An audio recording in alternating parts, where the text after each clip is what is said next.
All right. I am here with Katy Trost, CEO coach extraordinaire, coach to many extraordinary CEOs from leading investors such as SoftBank, First Round Capital, Primary Venture Partners, and many more. The list goes on and on. Katy, how you doing today? I'm great. Thanks for having me. It's wonderful to have you today. You are one of my favorite coaches, one of the best CEO coaches in the world, which is why I have a ton of respect for you and wanted to have you on the show. And today we're going to get to talk about my favorite topic, executive coaching, which is really how do we help executives of founders and executives of tech companies scale themselves, grow, become better leaders, and maybe find a little bit of balance in life.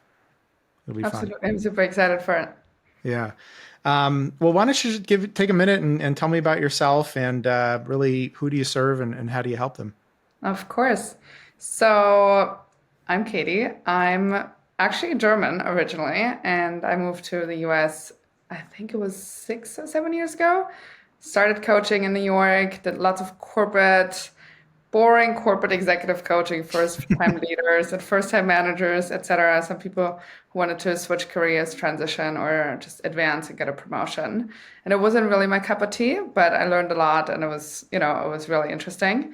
And I found myself in the startup and tech ecosystem and was really fascinated by CEO leadership and by the CEOs of the scaling tech companies. Not so much startups, because I felt like they were just kind of trying to find product market fit and found their first 5 employees. And Yeah. I found it more interesting to be really in the scaling stage and address all of the challenges that come with it: scaling people, scaling operations, getting your first investments, and getting a board and all those kind of things. So I just specialized on working with the CEOs at that stage.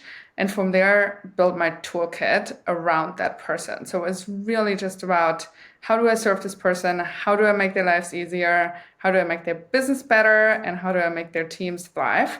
And over the past 5 years or so, I've just been doing that and try to perfect this skill and art of Yeah. CEO coaching.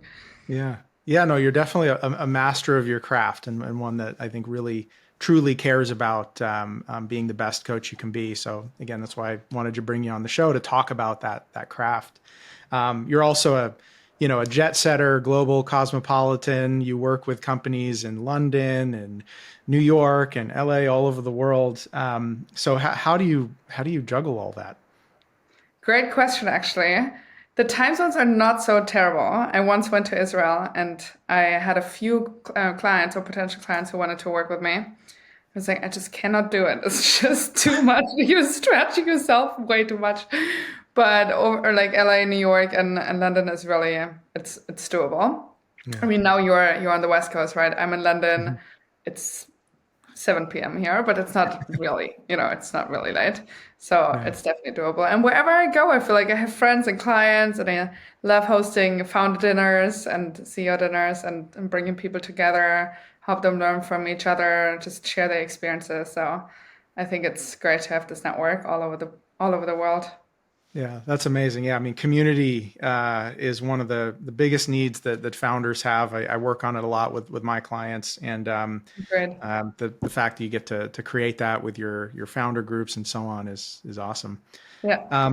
So let's talk about, what are some of the challenges that the CEOs are dealing with at the scaling stage when they come to your doorstep, bedraggled and burned out and needing help, right? What do they need from you? I mean, the most ideal state for me, for them to be in, is complete chaos in the executive team, complete chaos Right. in terms of operations and operating system, and usually quite overwhelmed, working lots of, I mean, 15 hours, 16-hour days all the time.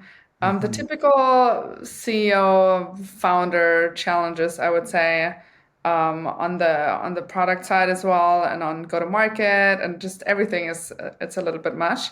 And I would say my skill is to bring it all in order and just to Hmm. observe patterns and see, okay, what's going on in each of these different areas. Usually there is some kind of assessment phase before where they fill out a long questionnaire, and then we have a kickoff session and we go over all of the different areas and identify the gaps and just the ones where it would be most impactful to focus on.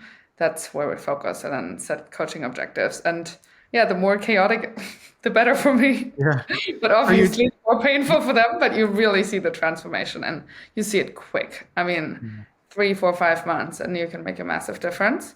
Also in team dynamics, because I actually recently talked with a friend of mine who was like, there's no bad culture really. He's a CEO and he's actually a really, really great CEO. And he was like, there's no bad culture. There's just bad performing companies. And that actually brings down the culture. So if you have a well-performing business and everything is in order and people know who does what and everybody knows their responsibilities and what the goals are and expectations are, usually the culture doesn't suffer.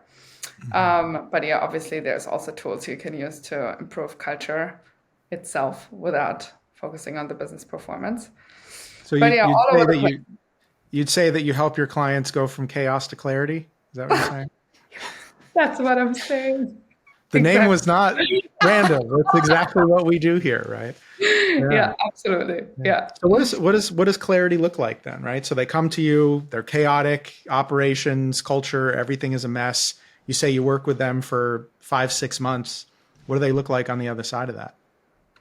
I work with them actually for multiple years, but I would say you can see the first real wins after 3, 4, 5 months. So if I had to summarize it in 3 sentences, it would be healthy, excellent CEO leadership.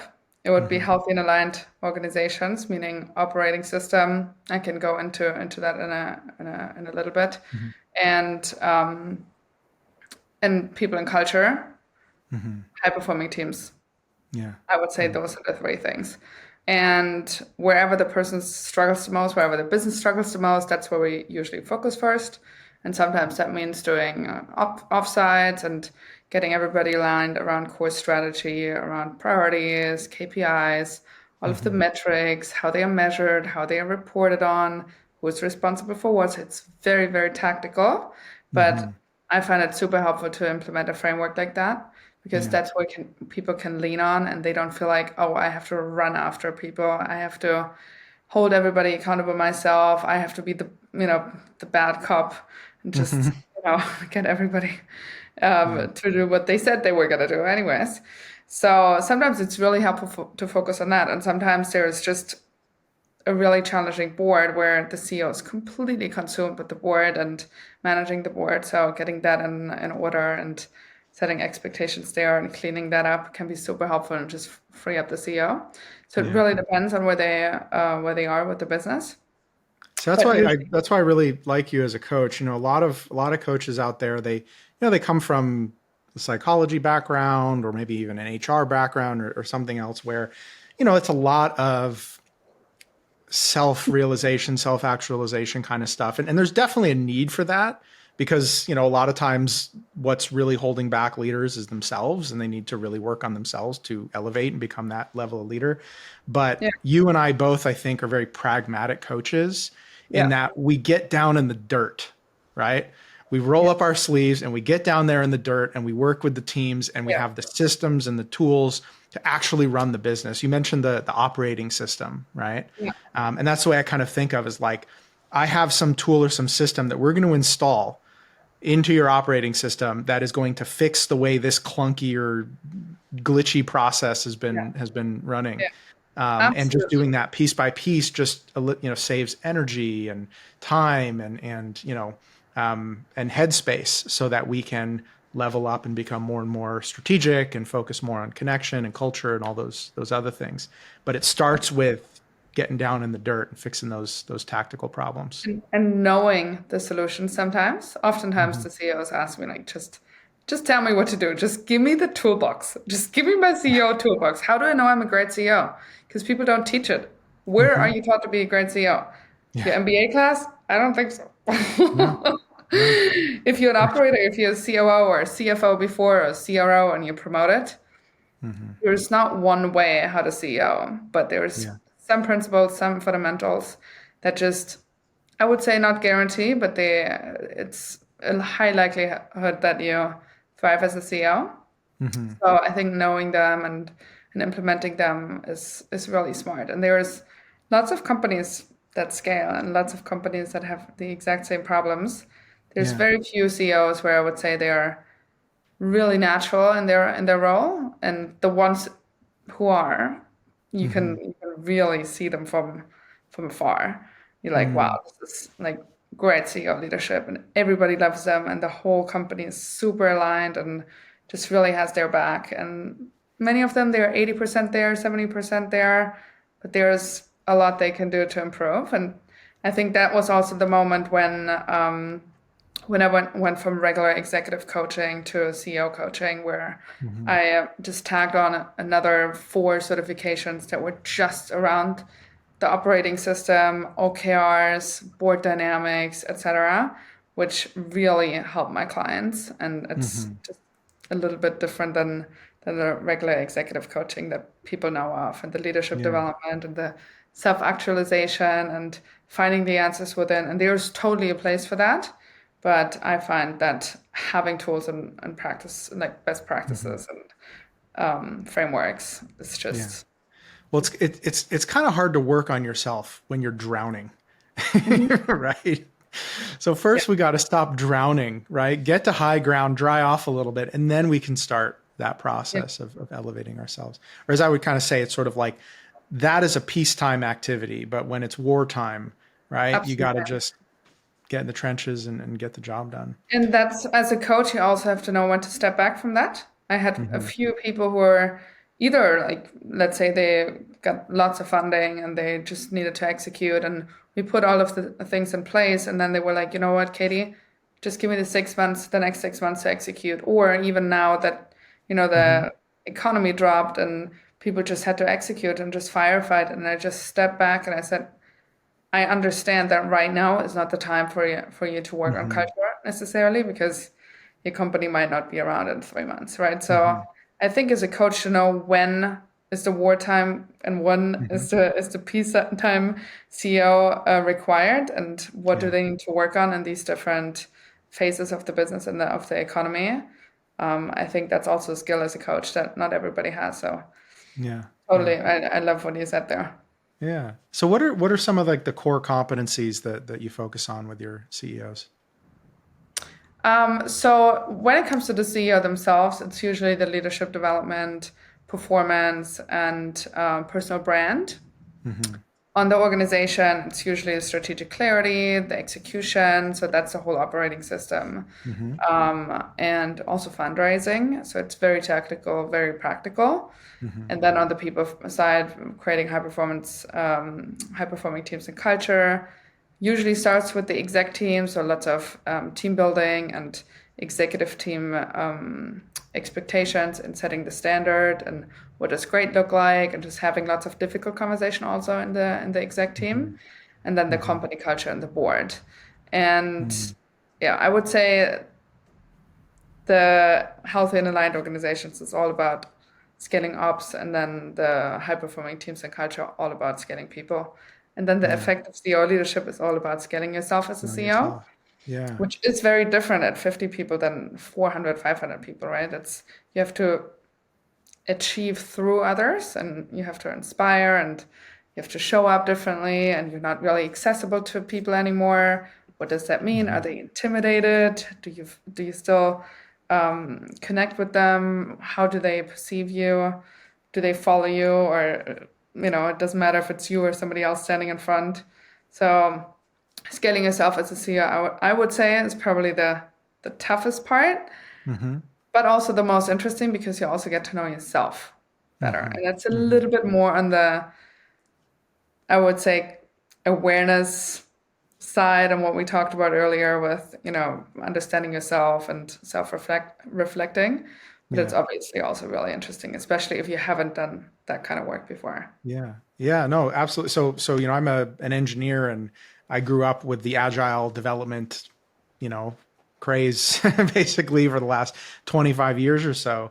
Yeah. And, I've been an agile coach. I've been I'm a certified Scrum Master, product owner, every single role in the agile world. And the whole philosophy relies on feedback loops and continuous improvement. So when I eventually became an executive coach, actually before that, even when I became a product manager and a product leader, I did that because I wasn't seeing those feedback loops. So I was over here in engineering land, and we were working on our product, and we were doing our retros every sprint, and we were digging deep and reflecting and finding ways to improve ourselves and our communication and the way we work and so on. And then I go over to other parts of the business. I'd be like, why aren't you people doing this too? Why aren't we reflecting? Why aren't we trying to push ourselves to be better every single day and work better as a team? And so I started taking those agile principles to product and then other parts of the company. And then ultimately, when I evolved and became an executive coach, it's the same thing. And so that was this natural evolution for me, that becoming an executive coach, it just felt like, well, of course, this is what we should like. Of course, that's why we're stuck in the mud, because we're not reflecting, because we're, just continuing to bang our head against the wall, or we're taking something that's just stuck in our head and we're spending months and years and millions of dollars trying to build it without really getting feedback and validation. And so that's really baked into it's my core philosophy as a coach is self-reflection, right? Continuous improvement. But it's hard to do that. It's hard to do that. So we need systems in place. We need other people that can help us reflect and hold us accountable. I am that to my clients, but I try to get their teams involved in that as well. So that's really cool. I love it. I love seeing other coaches that or other folks that align with me. And have the same Totally. philosophy. And it's really possible to reverse engineer great CEO leadership as well, and understand, okay, what does the end result look like? How do people respond differently to me? How do I show up differently? What's my identity? And as you said, involving other people in that process, doing 360s, for example, and really helping them understand, okay, this is my current state. This is how I'm perceived right now. This is how I want to be perceived. Just because you get certain feedback doesn't mean that you have to follow it, right? But just getting that data, getting that insight, and then creating your own little ideal identity as a leader, exec identity or CEO identity. And it can take sometimes 6 months, right? But to really understand, okay, how do I want to lead? How do I want to show up? There is the book, the 15 Commitments of Conscious Leadership, or Energy Leadership, which is also a methodology that I was trained in, where you do an assessment that measures your mindset, and it shows exactly what kind of thoughts you think when you're in a relaxed state versus when you're triggered. What does that mean? In regards to your leadership, do you go into victim mentality? Do you go into defensiveness? Do you try to people please, or are you trying to create win-win situations for everyone? So it's really interesting. There's so many interesting tools that can be super practical, and it's not woo-woo and all about I don't know, it's just not all about therapy and just all of the trauma that we had. Obviously, that also is oftentimes relevant, but just looking at, wow, this is how I can be measured. This is how my mindset can be measured. This is how my personality can be measured. How can I play to that, and how can I really leverage that? It's super interesting. And also creating coaching leaders, CEOs who become coaches of their teams and of their execs, right? It's incredible. You almost want to create an executive coach as a CEO. Who's a servant leader, who's a facilitator, who's a coach, who gets the best out of their people, who gets the best out of their teams. It's really, I would say, the fastest way. That's how I became a coach. I was a CTO who coached. Exactly. And now I just do it with 15 companies instead of one, right?